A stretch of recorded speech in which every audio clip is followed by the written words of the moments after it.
Colombianas y colombianas, mucha atención porque el reciente discurso del presidente Gustavo Petro ha generado un amplio debate en las redes sociales.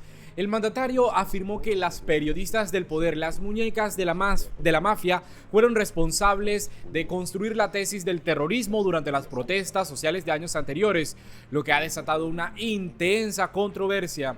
En su discurso, el presidente señaló la hipocresía de un sector de la política colombiana que aplaude las protestas contra Nicolás Maduro en Venezuela, pero en Colombia no las llaman ejercicio democrático, sino que califican a los jóvenes de vándalos que protestaban contra el gobierno de Duque, y que respondió con una brutal represión, dejando a muchos con secuelas graves en sus ojos. Pero vamos a escuchar a continuación lo que dijo exactamente el presidente Petro.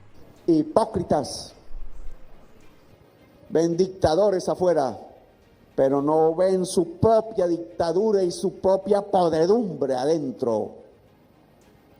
Bueno, los jóvenes que protestan allá, pero malos los jóvenes que protestan acá. Las periodistas del poder, las muñecas de la mafia, construyeron la tesis del terrorismo en la protesta y la criminalización del derecho genuino a protestar y a decir basta. Bueno, y las reacciones no se hicieron esperar. Como les dije, la candidata presidencial, que se ampara en el periodismo para legitimar diversas falacias, ha calificado las declaraciones de Petro como un acto de misoginia y machismo. Ella dice que el mandatario desprecia a las mujeres. Sin embargo, este juicio parece estar lejos de la realidad si consideramos que Petro ha nominado, por ejemplo, a 3 mujeres para ocupar el cargo de fiscal general de la nación, un puesto que tradicionalmente ha sido dominado por hombres.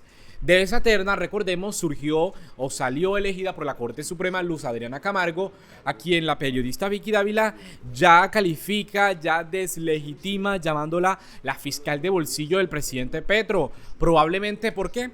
Porque Camargo no es como Francisco Barbosa. Luz Adriana Camargo se dedica fervientemente a su cargo como fiscal general de la nación y no es como el anterior fiscal Barbosa, quien en repetidas ocasiones se mostraba desafiante al presidente Petro, presuntamente le filtraba la información a la revista dirigida por Dávila para crear en la opinión pública una percepción contraria a lo que realmente es la administración del presidente Gustavo Petro y de todo este proceso que está contra su hijo, que el mismo mandatario solicitó la investigación y dijo que no se iba a meter en ese proceso, incluso cuando, según el mandatario de los colombianos, el mismo Francisco Barbosa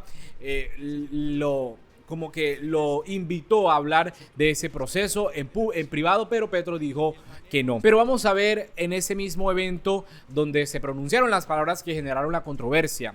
¿De qué se trataba o por qué era el motivo? La posesión de la nueva defensora del pueblo, una mujer que también salió de una terna compuesta exclusivamente por mujeres, que es un hito en la historia reciente del país, porque nunca la Defensoría del Pueblo había estado liderado por una mujer. Entonces, todo esto contradice el juicio que da Vicky Dávila sobre las palabras del presidente Petro. O si vamos a su gabinete, la mayoría está compuesta por mujeres.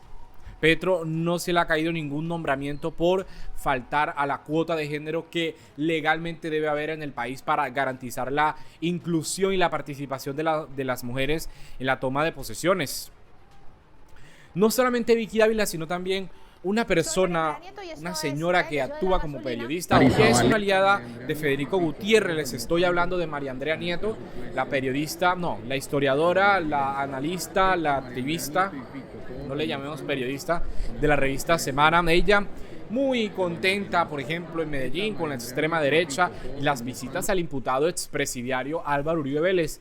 Sería bueno que ella, como llama a todos los que critican su gestión o su labor, bodegueros de la administración de Petro y mamertos y todo lo que se les ocurre, todos los epítetos que ella lanza en sus redes sociales, sería bueno que aclarara entonces si también pertenece a los bodegueros de la extrema derecha, porque si hay bodegueros de la izquierda de la administración de Petro, yo supongo que deben haber bodegueros en la extrema derecha si nos guiamos o si nos vamos por el discurso o la legitimación que quieren hacer ellos de las críticas o más bien la democratización de la información. Ella dice que Petro odia a las mujeres. Ella recurre a descalificaciones personales. No en vano ella dice que es un exceso de café con leche, es un exceso de café de leche del presidente Gustavo Petro en ese discurso.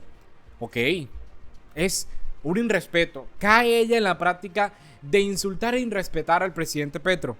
Ella es la que perpetúa el chisme, la que divaga el chisme, la que difunde el chisme de que el presidente Petro es un adicto a la cafeína. Y ya ustedes saben a qué se refiere de cafeína, porque eso lo han divulgado como mentira falsa. Incluso periodistas serias que han escrito columnas de opinión sobre eso y realmente no presentan ninguna prueba, como normalmente nos tenían acostumbrado. Bueno, y vamos a ver en este contexto que es relevante destacar el trino del senador Wilson Arias del Pacto Histórico, quien recuerda que la expresión muñecas de la mafia es acuñada en el ámbito cinematográfico y televisivo para describir una relación deplorable pero real entre el periodismo y el crimen. Ahí está una fotografía que este país conoce muy bien. Pablo Escobar y la periodista Virginia Vallejo. Ella era reconocida en su momento por presentar las noticias, por entrevistar a los grandes líderes del país, estar rodeada de los presidentes de ese momento. Ella entrevistaba y mantenía una relación muy cercana con Pablo Escobar y era la que le daba tácticas o más bien la que intentaba legitimar su supuesta actividad dedicada al comercio para encubrir que detrás de él estaba la mafia del narcotráfico. Petro recordó en otro trino que aunque no todas las periodistas son muñecas de la mafia sí ha contado con periodistas a sueldo, una realidad que no debe de olvidarse, una realidad que como país, como colombianos debemos tener muy presentes. Y también en estos momentos recuerdo la declaración del paramilitar Salvatore Mancuso ante la JEP. Allí él dijo o mencionó a una periodista que tenía acceso a exclusivos discursos que legitimaban el paramilitarismo en Colombia, la expresión violenta y criminal, un fenómeno criminal, no expresión, un fenómeno que creció con el apoyo del Estado colombiano. Vamos a ver lo que dijo Salvatore Mancuso, que vale la pena recordarlo en estos momentos donde hay un fuerte debate sobre si realmente existe la relación entre el periodismo colombiano y el crimen. Un influenciamiento para el control social, por supuesto, a través de medios de comunicación, a través de ellos. No había que buscarlos. Los medios nos buscaban a nosotros, querían noticias y querían que privilegiáramos las noticias con un medio, que ese fuese el medio que, digamos, fuera el exclusivo, el que saliera primero con la exclusiva de la noticia que se iba a dar, de un comunicado, de cualquier situación por la prominencia que tuvimos dentro del conflicto armado como actor. Y eso, por supuesto, que generaba un interés permanente de la prensa. Entonces hubo contactos permanentes con periodistas que pedían informaciones y que tenían contacto directo con el comandante Carlos Castaños, conmigo y otros comandantes. Por ejemplo, Claudia Gurizati tenía la oportunidad, porque cuando da la entrevista al comandante Castaño, de preguntarle a través de los correos que se cruzan, o de incluso teléfonos por aquella época que ya empezaron a ver, celulares, informaciones, pero informaciones que tienen que ver en el ámbito periodístico y que de una u otra forma esos hechos servían de resonancia para el posicionamiento de la autodefensa a nivel nacional, porque replicaban el discurso de la autodefensa y esos discursos pues lógicamente que tienen un aspecto que llamamos, que se da en llamar dentro de los conflictos los discursos de odio, y ahí entra la justificación de las acciones que ejecutábamos, el porqué de esas acciones, el enemigo que combatíamos, y se buscaba darle una presentación básicamente de acuerdo a la ideología y los objetivos políticos que teníamos como autodefensa. Esto se dio no solamente con Claudia Gurizati, sino con diferentes periodistas, Antonio Sánchez, con algunos que escribieron libros. Yo tenía constante... Realmente estas verdades son poco replicadas y la información que se consigue sobre ella a veces es muy escasa. Estamos viendo cómo Mancuso mencionó también en la JEP sobre algunos medios que a través de sus columnistas intentaban afianzar la simpatía ciudadana hacia el paramilitarismo. ¿O no recordamos el caso en el que la periodista Salud Hernández se dirigió a Carlos Castaño, el sanguinario paramilitar, como estimado comandante? Era porque el señor Castaño le dijo a ella que suavizara su respuesta a la pregunta sobre cómo financiar las autodefensas abandonando el narcotráfico. ¿Y qué le responde ella? Estimado comandante, comprendo su precisión y así lo haré. ¿Para qué? Para que entonces la sociedad colombiana en ese momento romantizara, avalara el fenómeno criminal del narcotráfico unido al paramilitarismo. Veamos otra respuesta del presidente Petro. Él allí dice que el periodismo está lleno de mujeres valientes, muchas de ellas asesinadas por decir la verdad, pero deja claro que cuando se refiere a las periodistas del establecimiento habla de quienes no sirven a la ciudadanía, de quienes no informan apegadas a los hechos, a la verdad, sino a intereses oscuros con una información dictada por quienes les pagan, el gran poder económico que lastimosamente maneja los medios de comunicación en Colombia. Petro está invitando a escuchar el discurso completo que dio en esa posesión de la defensora del pueblo, sobre todo porque él hace una justificación. Él dice que han intentado criminalizar el ejercicio de la protesta social en Colombia, unido a los políticos que deslegitiman aquí en Colombia la protesta social, pero en Venezuela la aplauden. Él ahí también, el presidente Petro, dice que hay ejemplos como las alabanzas de Pablo Escobar en televisión, lo de Virginia Vallejo o los encuentros de Whisky junto a Carlos Castaño. Ya hemos hablado de él y cómo ciertas periodistas unidas a él, porque veamos o recordemos también cómo una periodista mencionada por Salvatore Mancuso, feliz entrevistando y legitimando el proceder delincuencial de los paramilitares de las Autodefensas Unidas de Colombia, llamadas así porque buscaban acabar con la insurgencia guerrillera, pero se aliaron al poder económico, al poder del Estado y replicaron un fenómeno criminal que dejó miles de víctimas. La Comisión de la Verdad ha documentado que el paramilitarismo hizo en 10, 15 años lo que la guerrilla poco hizo en 50. Y ojo, no estoy legitimando el proceder guerrillero, lo de la insurgencia.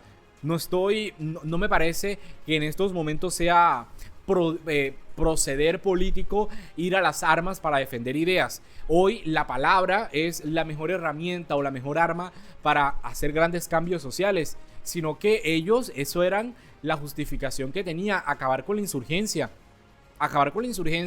unida al Estado colombiano. Y se vuelve un poco más grave cuando el propio Estado colombiano, la propia legitimidad, el que tiene la monopolización de las armas, se une a un fenómeno criminal para acabar con los que pensaban diferentes, los que se fueron al montes porque en el espacio del poder no le abrieron el debate, no le dieron la palabra, sino que los deslegitimaban, los hacían pasar como el enemigo interno. Y detrás de eso, ¿quiénes estaban? De la legitimación del paramilitarismo, los medios de comunicación, algunos medios de comunicación, incluso la Comisión de la Verdad lo ha dicho. Por eso el debate debemos abrirlo. Debemos reflexionar sobre el papel que los medios de comunicación han jugado en la construcción de narrativas que pueden influir en la percepción pública, en el debate público, en la opinión pública, como les queramos llamar. ¿Por qué? Porque ahora vemos la respuesta vehemente de ciertos periodistas y políticos que ponen en evidencia cómo en muchos casos recurren a la descalificación personal para desviar la atención de lo que menciona el presidente Petro o para desviar la atención de lo que en su momento las instituciones, la Comisión de la Verdad ha dicho. Más allá de las polémicas y las defensas, la cuestión de fondo todavía permanece. ¿Estamos realmente dispuestos a confrontar los vínculos entre el poder, el crimen organizado y algunos sectores de la prensa? o preferimos continuar ignorando estas verdades incómodas? ¿Vamos a confrontarlo o a ignorarlo? El debate debe estar abierto y lo debemos hacer los ciudadanos. Incluso también el mismo presidente debe participar en las esferas del poder para pasar de la guerra a la paz. Pero primero exigimos la verdad y sobre todo la verdad de un Estado que se presenta en el mundo como democrático, pero vamos. ¿Cómo así que democrático cuando se tuvo alianzas con el crimen organizado? La verdad está. Hicieron múltiples debates en el Congreso de la República diciendo esta verdad. Entonces, porque hoy en día hay indignación, hay molestias por algunas palabras que generan brote, generan realmente un apego o más bien un alejo a la realidad de este país. Pero bueno, gracias a los que llegan hasta el final de este video. Los invito a suscribirse a este canal y compartir esta información. Explore nuestro otro contenido relacionado con este y otros temas más de interés nacional. Mil gracias de verdad por llegar. Suscríbanse para llegar a más personas. Activen las notificaciones para que cada vez que suba un video YouTube le avise. Quiero que deje sus opiniones en los comentarios.